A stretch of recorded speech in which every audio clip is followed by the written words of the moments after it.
Everybody, this is Dustin Young, Lone Roamer. Thought I'd do a quick walk around on my Yeti sb150 this morning. I've put the build out there a couple of times on forums and stuff, and thought I'd actually go through the entire build and maybe talk a little bit about why I did some of it. The bike is just an absolute shredder. You can just rail around Tahoe trails. Bike is still fun in Auburn, a little heavy when you're down the hill. And for like Ashland, Oregon, it was probably too much bike. I think I would have had a lot more fun on a mid-travel bike because there's so much climbing in there. Not that the Yeti's not a good climber, but it's such a beast. There wasn't enough in their technical downhills in Oak Ridge. Gonna take a dash in Oregon in a couple weeks, so I guess I'll get a little update on how it performed there. I've ridden this bike all over the place: Oregon, Washington, Nevada, Southern California. A lot of the West. I think I've had it in Texas once. Definitely a lot of bike for there. I think, if you're going to have an everyday bike, the next bike I'm going to try is going to be a Norco Optic, I'm pretty sure. But I'm going to talk a little bit about this bike because this bruiser can just rail some things. And it's hard to be mad about a bike that is this capable and this much fun. Even when a short travel bike is probably a better bike, this bike is still a lot of fun to be riding in the same situation. SB150 Turk frame. This is a 19. I've had it for just over a year now. I took the air off right away. I went to an Olin CTX coil. I love the lean stuff. It's simple. It works really well. It's super high performance. Riding dirt bikes and doing other things throughout the years. I love their suspension, so pretty easy decision for me. I'm a big fan of Fox suspension. Actually, there's a lot of good stuff out there. It's not like when we bought mountain bikes a decade ago or 15 years ago and they just sort of sometimes worked and sometimes didn't. It is hard to buy a bad bike. It is really about building the bike you want nowadays. So Cascade components link, that has been a huge improvement. I am running 6C 165 mil cranks. One, I ride where there's a lot of rocks, tougher crank. Two, I ride where there's a lot of rocks, shorter crank. Three, I'm 5'8", so I don't need long cranks. I might do a review on the whole crank thing sometime. It might have been already so much done, I won't, but we'll see. I do run Saint pedals on this thing most of the time. I don't ride flats. I do clip in.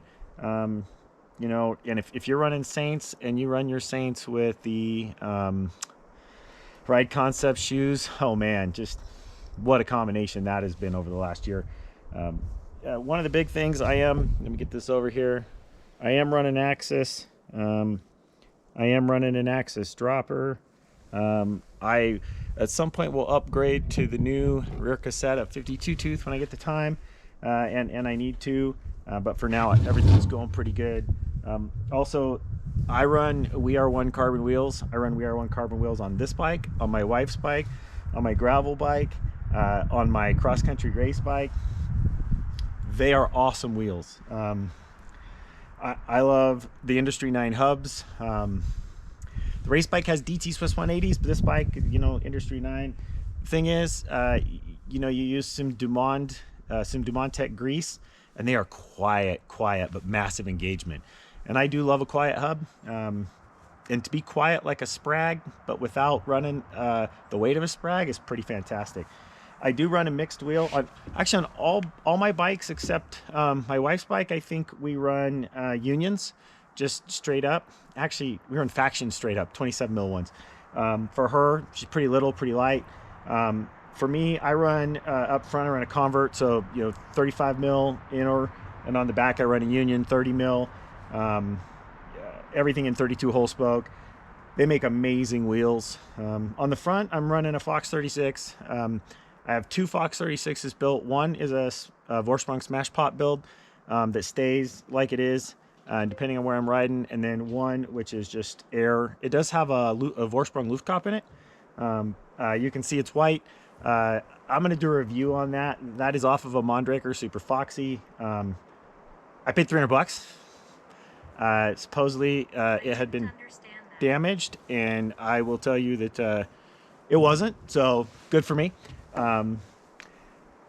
I am running the Renthal bars on this, Renthal stem, 33 mil stem. I do have, so get over here, I do have one up. I do thread all mine. I am running 110s, Cane Creek 110s everywhere. A WTB saddle, and I think, oh, oval cranks, and a nice bash guard down here. I can tell you, I use that on this bike. I use that bash guard. This is long, and the way this bike is pretty long, to get up and over a lot of stuff, I like to slide on that thing if it's pretty nasty. I do run center lock XTR rotors. I am 203 front and rear, and then I run this Blackburn Crazy Light carbon water bottle cage. See my stick holding the bike up. So the other thing is SRAM codes, RSCs that come on it. You can see the fancy redness. I do run Mtx's Mtx brake pads. They are awesome. I mean awesome. Those are something. You want to talk about braking improvement, man. You know, again, if you've done moto or cars or anything, brake pads can make a huge difference. And with bikes, just, you know, you got resin, which is and you know, you got metallic, which is great but noisy, and MTX just talk about knocking it out of the park. You had ceramic brake pads, ceramic metallic mix, super quiet, incredible stopping power. Man, I cannot say enough about those. I do have, I can't remember that 76 something. They're out of Europe, I think out of France. They stick on, throw your Garmin on, and then Rev Grips. I love my Rev Grips. I do run my Rev Grips in a large size grip on this bike. Let me get back in here I do run my Rev Grips on a large size grip on this bike, and then on a medium grip on the cross country bike, and then a small grip on the wife's bike. You know, that's one of the beauties is having that adjustment, and I can adjust the size of the grip without buying all the parts. I'd have to buy the grip portion, and then we replace the grip portion, you know, whenever you start to wear them out. I'm getting a little wear on these. They last a few months each. I do ride 4 or 5 days a week, so when I say that, it is a lot of use, and I do ride pretty hard. I think that about covers it. It's a pretty rad bike, all axis. Built like this, it's about 33 pounds. When I put the coil on, it's 34. When I put the coil on the front, it's a little more like 34. When I slap the all-terrain, you know, I go from the Michelin, well, I do run Michelin Wild Enduros. If you can see that here, but I do run the Wild Enduros front and rear.